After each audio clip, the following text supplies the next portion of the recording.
Olá, sejam muito bem-vindos ao Não Alimente Zumbis. Eu sou o Ale e voltei aqui hoje muito empolgado porque estreou nos cinemas um dos filmes que eu mais estava esperando para assistir esse ano, que é Homem-Aranha através do Aranha-Verso.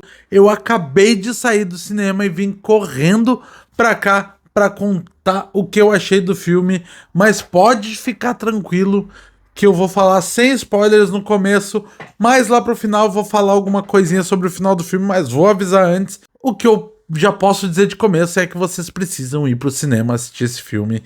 Que se você é fã de Homem-Aranha, principalmente se você é fã de quadrinhos do Homem-Aranha, você precisa assistir esse filme porque ele é lindo. Para começar, dando uma recapitulada que aconteceu lá no primeiro filme do Homem-Aranha, no Aranha-Verso, eles fecharam o portal para as outras dimensões, porque aquilo estava acabando com o mundo e todos os Homem-Aranhas que vieram para cá voltaram para os seus universos, todo mundo feliz e contente.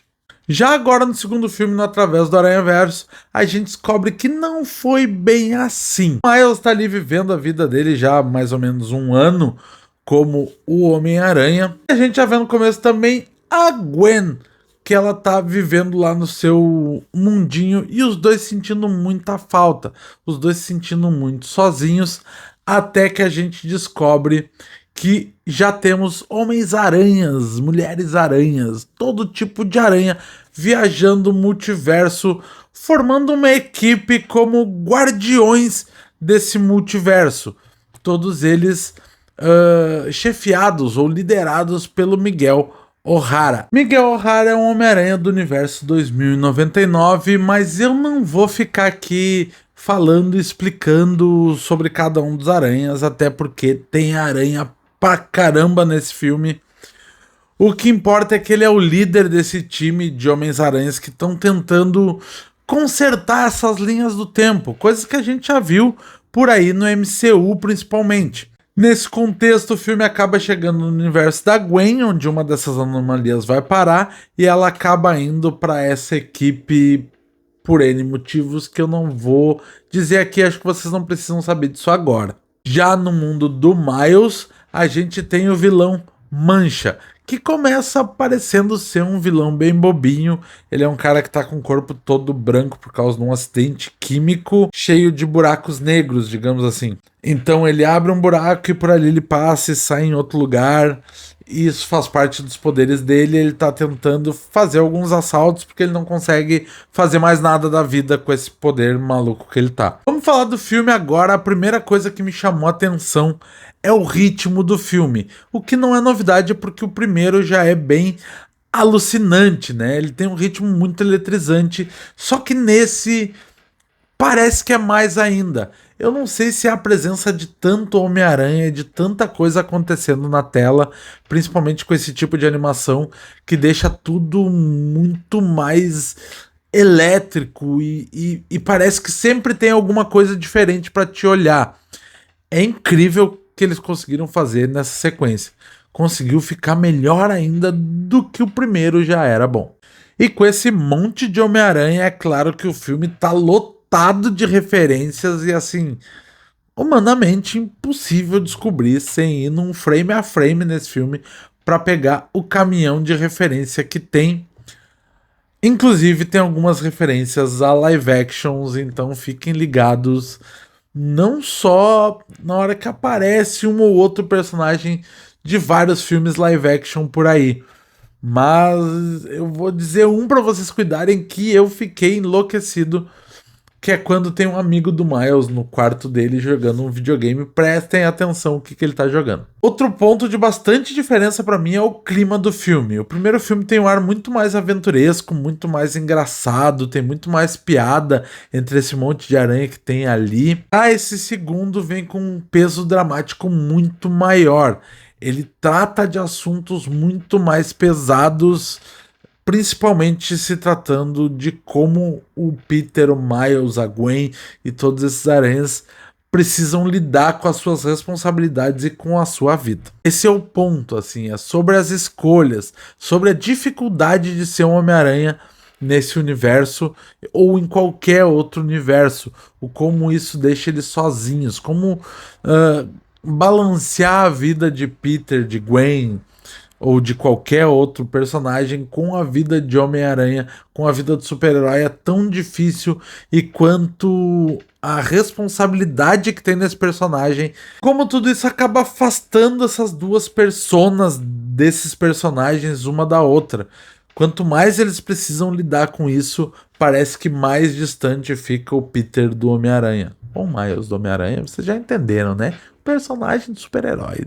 É muito notável a evolução dos personagens também. O Miles, que está com 15 anos, está muito maior, muito mais forte e muito mais experiente também. Ele se sente muito mais seguro no papel de Homem-Aranha, apesar de ter muitas inseguranças na sua vida como um todo. Sente muita dificuldade na relação com os pais, principalmente por ele não poder contar para os pais o que ele está fazendo. E o filme vai trazer isso como um dos seus pontos principais.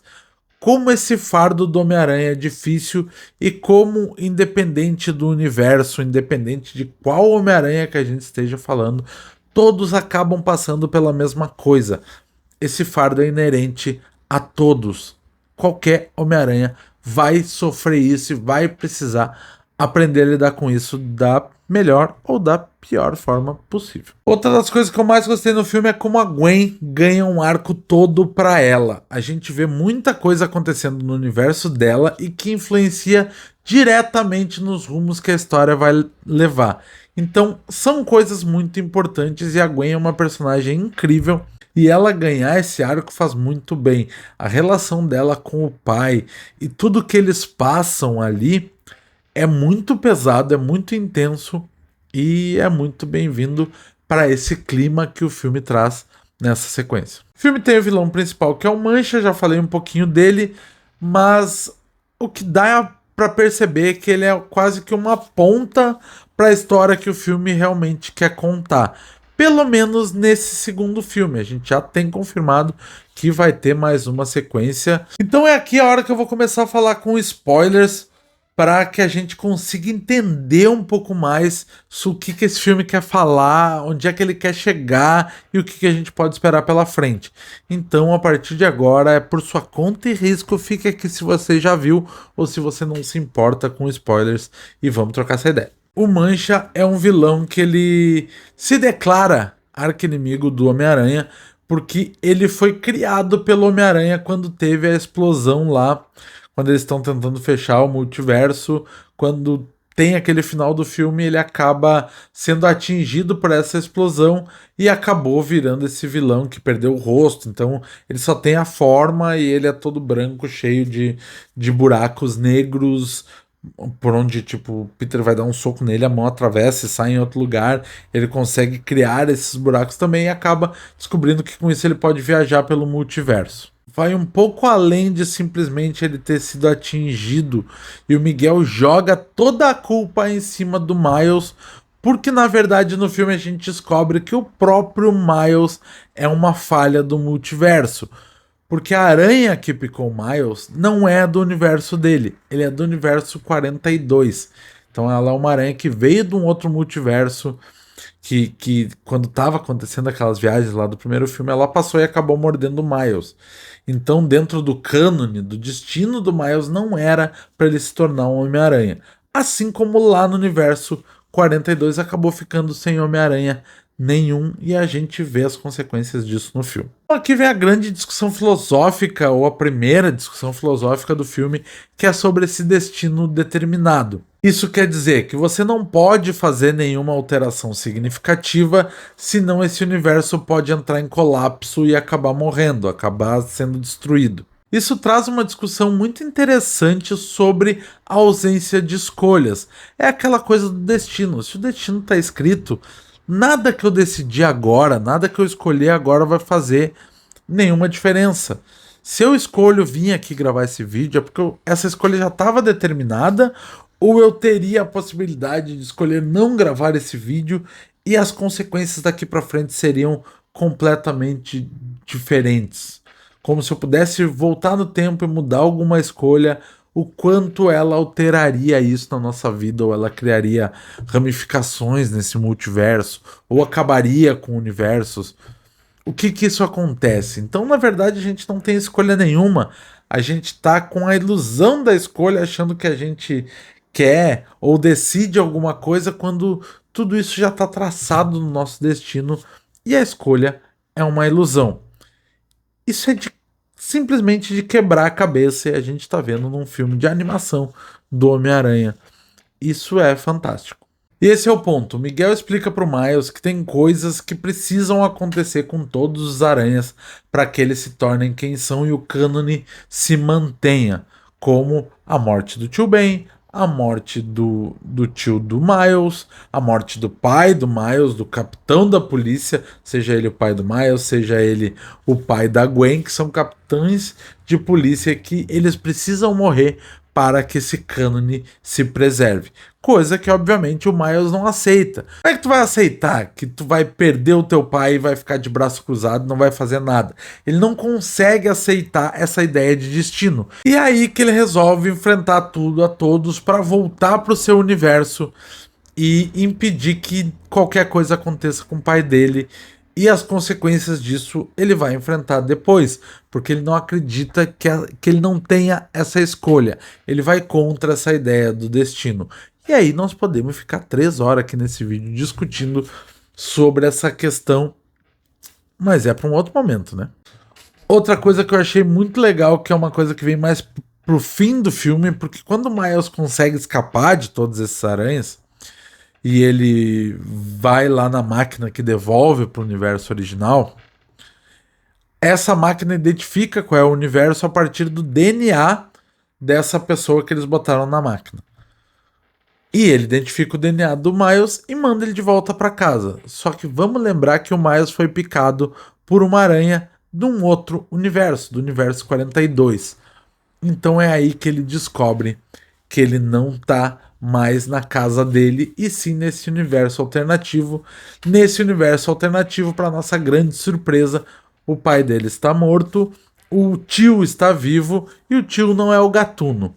Quem é o Gatuno nesse universo é o próprio Miles Morales e ele acaba capturado por esse Miles Gatuno. E que vem a grande discussão, por isso que eu precisava falar com spoilers para vocês pegar essa ideia, que é a influência de um super-herói, a influência do Homem-Aranha tem na vida de uma pessoa e o quanto ela pode mudar essas escolhas. Porque no universo onde o Peter existe como Homem-Aranha e o Miles acaba se tornando outro Homem-Aranha depois, existe essa figura do super-herói. E ela acaba influenciando o Miles e aí ele acaba se tornando mais um super-herói. Num mundo onde não existe esse super-herói, toda a esperança que poderia fazer com que o Miles não se tornasse um bandido, não se tornasse um vilão, não existe. Então, sem essa influência boa, ele acaba cedendo aos seu lado mais obscuro, as suas trevas acabam tomando conta e ele acaba se tornando um vilão. A gente está falando de Homem-Aranha, mas a verdade é que se a gente perder a esperança, no que a gente vai se agarrar? E no mundo dos super-heróis, eles são a representação dessa esperança.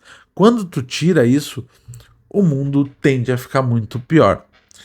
E aí, na hora, me veio uma coisa na cabeça que muita gente está falando sobre o live action atual do Homem-Aranha com o Tom Holland, onde o Ned não lembra mais do Peter, não lembra mais do Homem-Aranha.